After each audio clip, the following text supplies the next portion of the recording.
Dans l'objectif de soulager le panier de la ménagère et lutter contre l'inflation galopante des prix des denrées alimentaires, une délégation gouvernementale, conduite par le Premier ministre, chef du gouvernement Anatole Makosso, a rencontré les acteurs de la vie économique, importateurs, commerçants, grossistes, détaillants et consommateurs. Ceci pour une évaluation à mi-parcours du plan de résilience mis en place par le gouvernement de la République il y a 6 mois. Nous venons d'accomplir les 6 premiers mois avec beaucoup d'efforts consentis de part et d'autre, je me dois de le reconnaître, mais aussi avec beaucoup de quelques ratés. Et de ce point de vue, je ne sais pas si je dois dire de part et d'autre, mais toujours est-il qu'on a eu quelques ratés qui ont fait réagir la population.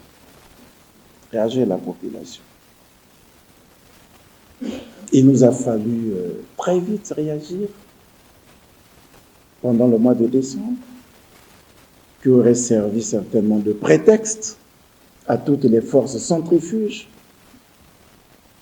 susceptibles d'exploiter les plaintes, les lamentations des populations, d'exploiter malicieusement les lamentations des populations à une période de ce genre,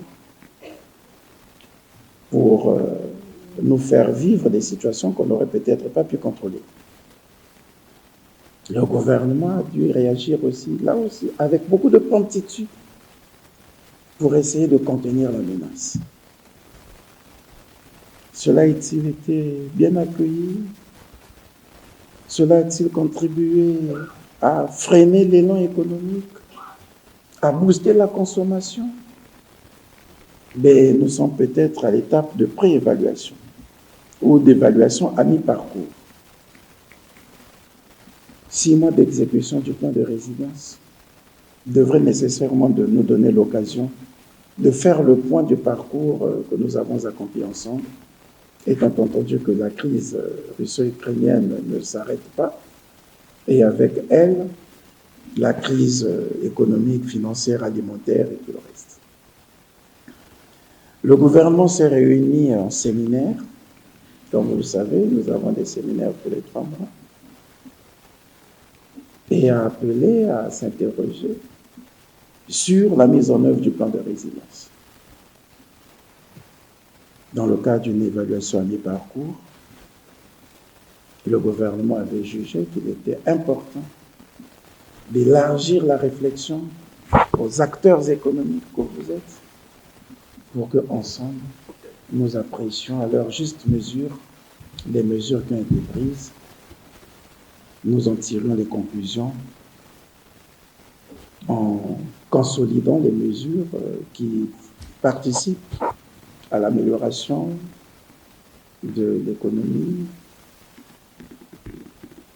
de la consommation, de la relance, et pourquoi pas revisiter les autres mesures qui pourraient être un frein au développement. Pour une synergie d'action efficace, des préoccupations et propositions ont été exposées. Nous devons réunir ensemble les détaillants, les grossistes, les demi-grossistes et les importateurs et les transitaires, qu'on fasse en face à face, qu'on se dise les vérités sur les prix. Ce qui va sortir de cette réunion, je crois, permettra à chacun de nous de se retrouver dans le commerce qu'il est en train de faire. À l'issue de cette rencontre infructueuse, le Premier ministre a donné des orientations dans l'unique option de trouver les solutions. Monsieur le ministre d'État, Monsieur le ministre des Fonds industriels, vous avez la mission, dans les jours qui suivent,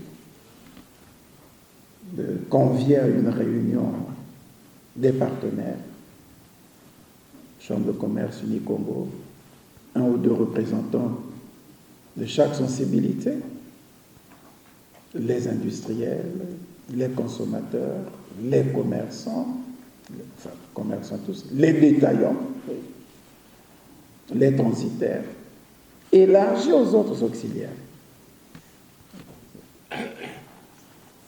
pour les aider à s'organiser sur la base du plan de résilience